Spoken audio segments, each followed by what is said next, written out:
Assalamualaikum warahmatullahi wabarakatuh.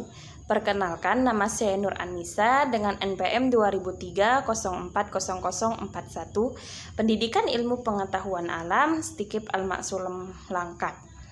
Dalam video ini saya akan menjelaskan materi mengenai makalah kelompok saya yang pernah dipresentasikan pada waktu lalu, ya, dengan judul materi yaitu evolusi.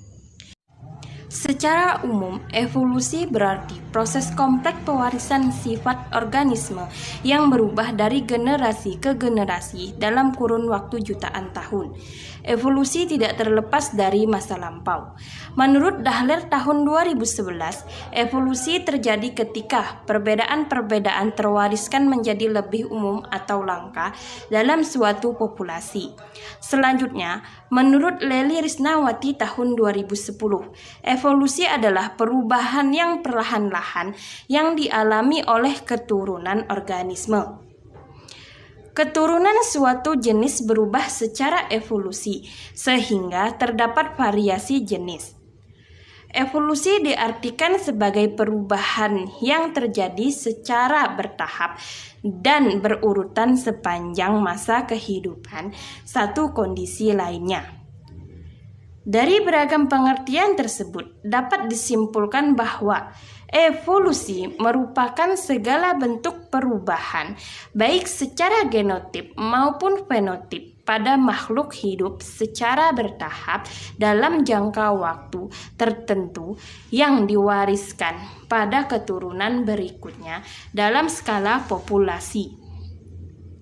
Menurut Darussyamsu tahun 2018, syarat terjadinya evolusi yaitu: yang pertama, adanya perubahan; kedua, terjadi secara bertahap; ketiga, terjadi dalam jangka waktu tertentu; keempat, diwariskan kepada keturunannya; dan yang kelima, terjadi dalam skala populasi.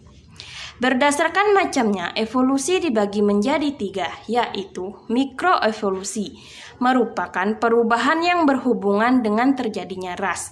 Yang kedua, makroevolusi, merupakan perubahan yang berhubungan dengan terbentuknya spesies baru. Yang ketiga, mengevolusi, merupakan perubahan yang berhubungan dengan terjadinya tingkatan yang lebih tinggi dari spesies. Berdasarkan proses terjadinya evolusi dibagi menjadi dua, yaitu evolusi progresif, merupakan proses perubahan pada makhluk hidup dari bentuk sederhana menuju bentuk yang kompleks.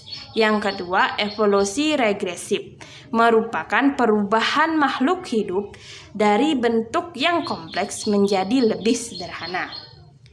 Selanjutnya, sejarah perkembangan evolusi menurut para ahli.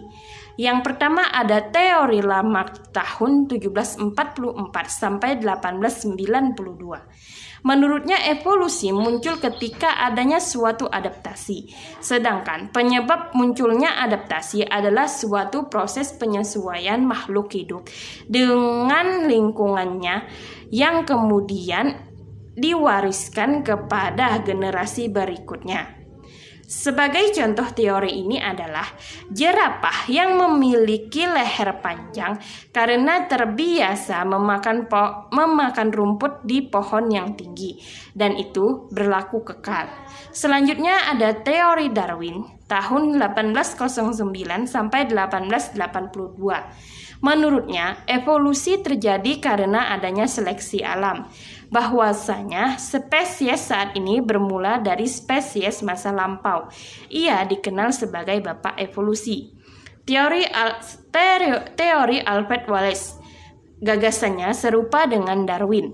Selanjutnya ada teori August Weismann. Ia juga sependapat dengan Darwin. Hanya saja ia menambahi gagasannya, yaitu bahwasanya evolusi ialah masalah genetika yang memiliki artian tentang keturunan yang menyangkut masalah bagaimanakah mewariskan gen-gen melalui sel kelamin. Selanjutnya ada teori Hugo de Vries tahun 1848 sampai 1935 bahwa evolusi terjadi karena adanya mutasi. Mutasi adalah perubahan yang sempurna terhadap sifat dan keturunannya. Selanjutnya, pengelompokan manusia berdasarkan teori evolusi. Yang pertama ada Australopithecus, merupakan manusia paling tua dan primitif dalam jajaran manusia purba.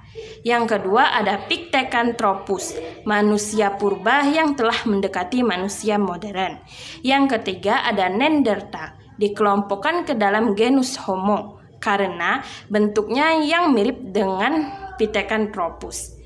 Yang keempat ada Cro-Magnon, merupakan nenek moyang ras Kaukasoid di Eropa, berdasarkan perkiraan para arkeologi pada waktu itu.